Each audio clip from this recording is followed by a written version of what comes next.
Hello the students, welcome back to organise knowledge channel. और आज की जो वीडियो है उसमें हम डिस्कस करेंगे worksheet number 64 for class 9th विषय विज्ञान है।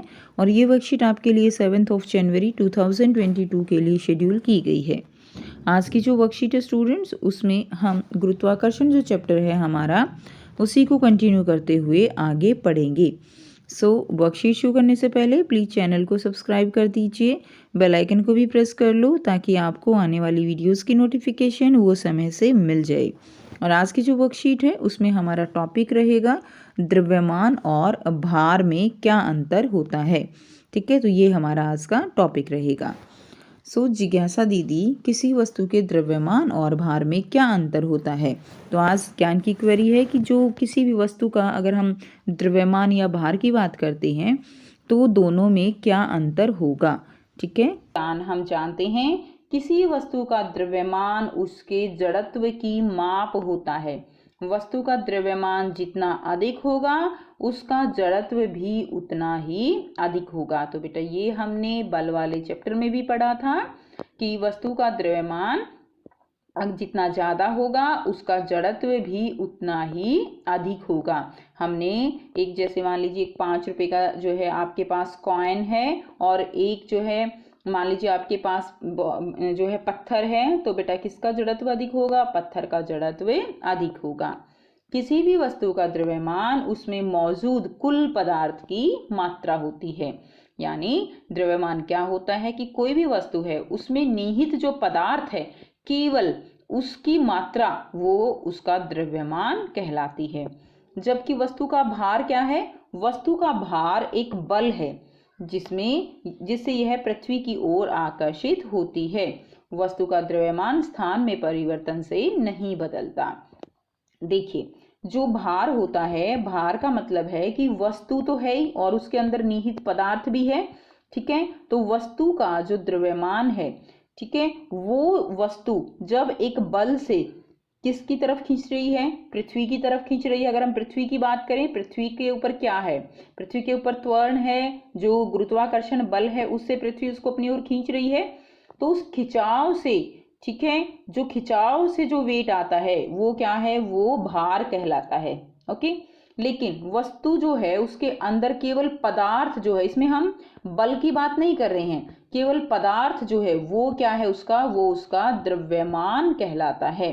बिना बल लगाए जो पदार्थ है वो द्रव्यमान है, बल लगाने के बाद उसे हम भार कहते हैं। अब देखिए यहाँ पर वस्तु का जो द्रव्यमान है वो स्थान में परिवर्तन से नहीं बदलता। यानी कहीं पर जी की वैल्यू जो है, जी का मान कुछ भी है, ठीक है, वहां पर कहीं पर भी वस्तु का जो द्रव्यमान है वो कभी भी नहीं बदलेगा, क्योंकि वस्तु के अंदर निहित पदार्थ है द्रव्यमान। लेकिन भार जो है वो जगह के अनुसार बदल जाएगा। जहां पर जी का मान ज्यादा होगा वहां पर भार ज्यादा होगा, जहां जी का मान कम हो गया वहां पर भार वो जो है कम हो जाएगा। जैसे हमने पढ़ा था कि ध्रुव जो है उन पर जी का मान ज्यादा होता है और विषुवत वृत्त पर जी का मान कम होता है। तो विषुवत वृत्त पर भार हमारा कम आएगा और अगर हम ध्रुव की बात करें तो भार हमारा ज्यादा होगा। अब हम करेंगे वस्तु का चंद्रमा पर भार। ठीक है, तो वस्तु का जो है चंद्रमा पर भार क्या होगा? देखिए, माना एक वस्तु है हमारे पास जिसका द्रव्यमान क्या है? m है।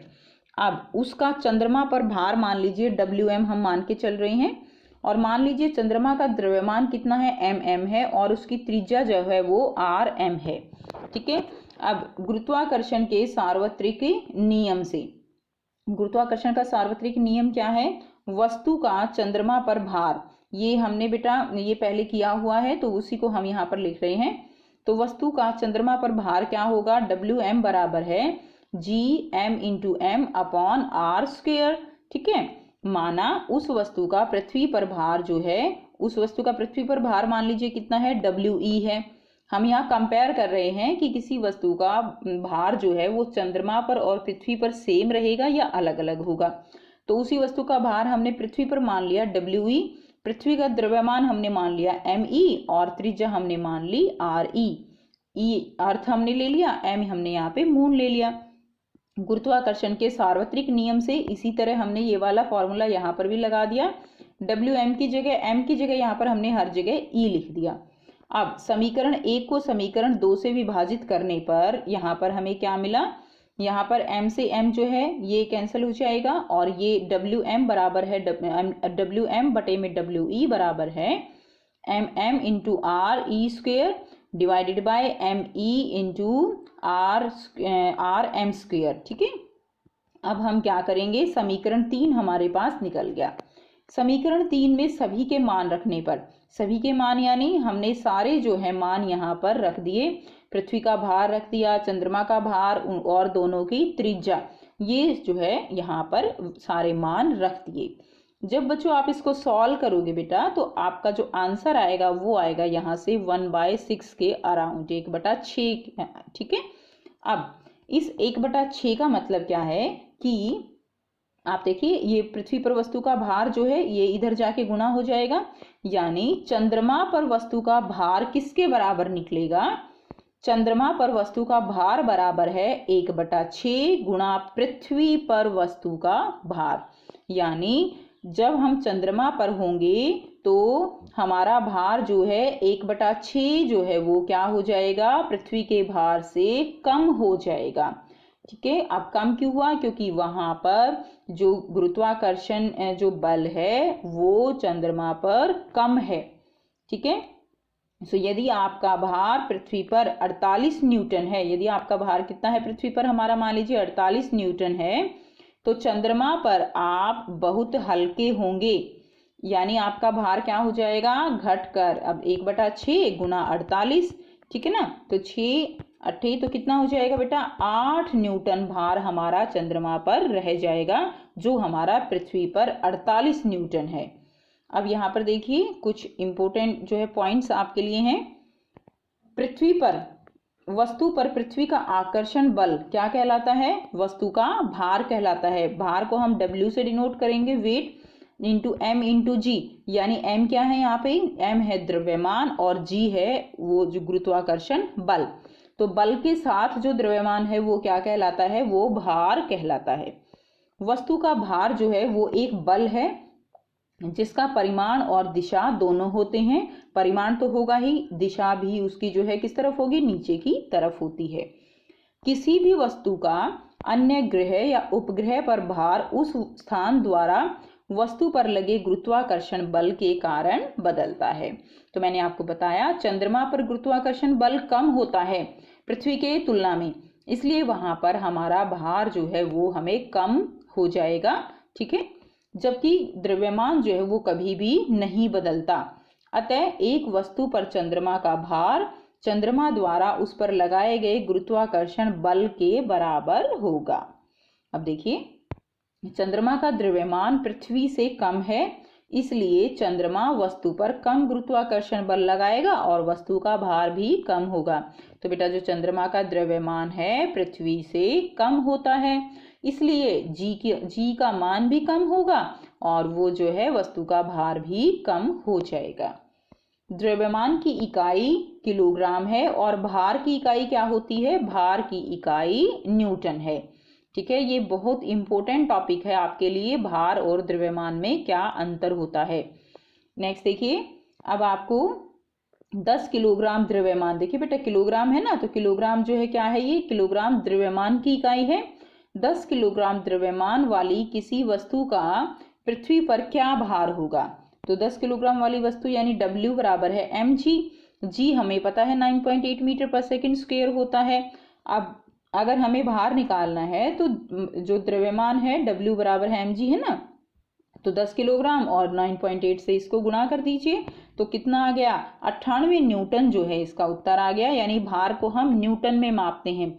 जनरली हम बेटा उसको किलोग्राम में कहते हैं, बट वो किलोग्राम में ना होकर किस में होता है, न्यूटन में होता है। अब आपको यहाँ पे आसान से बच्चे 4 जो है प्रश्न दिए गए हैं जिनके आंसर हम 1 बाय 1 डिस्कस करेंगे। फर्स्ट क्वेश्चन है, किसी वस्तु का भार चंद्रमा और पृथ्वी में से किस पर कम होगा, कारण स्पष्ट कीजिए। तो देखिए, किसी वस्तु का भार जो है वो किस पर कम होगा, चंद्रमा पर कम होगा, क्योंकि चंद्रमा का द्रव्यमान कम होने के कारण गुरुत्वाकर्षण बल कम होगा। तो गुरुत्वाकर्षण बल कम होने के कारण क्या होगा कि उसमें जो भार में जो ग्रेविटी होती है, गुरुत्वाकर्षण होता है, वो कम हो जाएगा, जिसके कारण कुल भार जो है वो कम हो जाता है। क्योंकि हमें पता है ना, W = mg होता है। अगर g कम है तो W भी क्या होगा, W भी कम होगा। नेक्स्ट देखिए, क्वेश्चन नंबर 2 है, किसी वस्तु के चंद्रमा पर भार को ज्ञात करने के लिए एक गणितीय सूत्र जो है वो आपको परिकलित करना है। तो किसी वस्तु के चंद्रमा पर भार जो है ज्ञात करने के लिए हमने अभी जो वर्कशीट में फॉर्मूला पढ़ा है वो हम करेंगे। सो देखिए, यहाँ से वस्तु का चंद्रमा पर भार आपको फॉर्मूला परिकलित करने के लिए बोला गया है बच्चों, तो इसीलिए आप ये कंप्लीट कर लेंगे। यहाँ से लेकर ये कंप्लीट जो है आपको इसमें लिखना है। वस्तु पर चंद्रमा का भार कितना है और जो है अर्थ है उसके ऊपर भार कितना है, और दोनों को जो है इस तरह से समीकरण 1 और 2 को विभाजित करने पर, ये सारे मान रखने पर हमारे पास क्या आएगा, यहाँ तक आप इसको लिख देंगे। चंद्रमा पर वस्तु का भार जो आएगा वो 1/6 गुणा पृथ्वी पर वस्तु का भार होगा। ठीक है, यानी पृथ्वी से चंद्रमा पर भार जो है वो कितना होगा, 1/6 जो है वो क्या रहेगा, कम रहेगा। ठीक है, तो यानी 6 गुणा कम हो जाएगा चंद्रमा पर भार पृथ्वी की तुलना में। तो ये जो है आप इसमें कर देंगे। नेक्स्ट देखिए, क्वेश्चन नंबर 3 है, किसी भी ग्रह पर किसी वस्तु का भार कौन से कारक पर निर्भर करता है। तो किसी भी ग्रह पर किसी वस्तु का भार गुरुत्वाकर्षण बल पर निर्भर करता है कि उसका गुरुत्वाकर्षण बल जो है वो कितना है। नेक्स्ट देखिए, क्वेश्चन नंबर 4 है, यदि किसी व्यक्ति का चंद्रमा पर भार 10 न्यूटन हो तो उसका भार जो है पृथ्वी पर कितना होगा। तो जो भार है अर्थ के ऊपर वो कितना होगा, 6 इंटू जो कि भार किसका है, जो मून पर है। ठीक है, उसके 6 गुना हो जाएगा। तो यानी यहाँ पर क्या होगा, 6 गुना में 10 कितना हो जाएगा, 60 न्यूटन जो है वो इसका आंसर आ जाएगा। तो इस तरह से ये भी आप लिख दोगे। क्लियर। तो ये थी बच्चों आपकी आज की आसान सी वर्कशीट। आई होप सभी बच्चों को ये क्लियर है। कोई भी डाउट है तो आप पूछ सकते हो। वीडियो अच्छी लगे तो प्लीज़ इसको लाइक कीजिए, शेयर कीजिए और चैनल को सब्सक्राइब कीजिए। Thanks for watching. Have a nice day.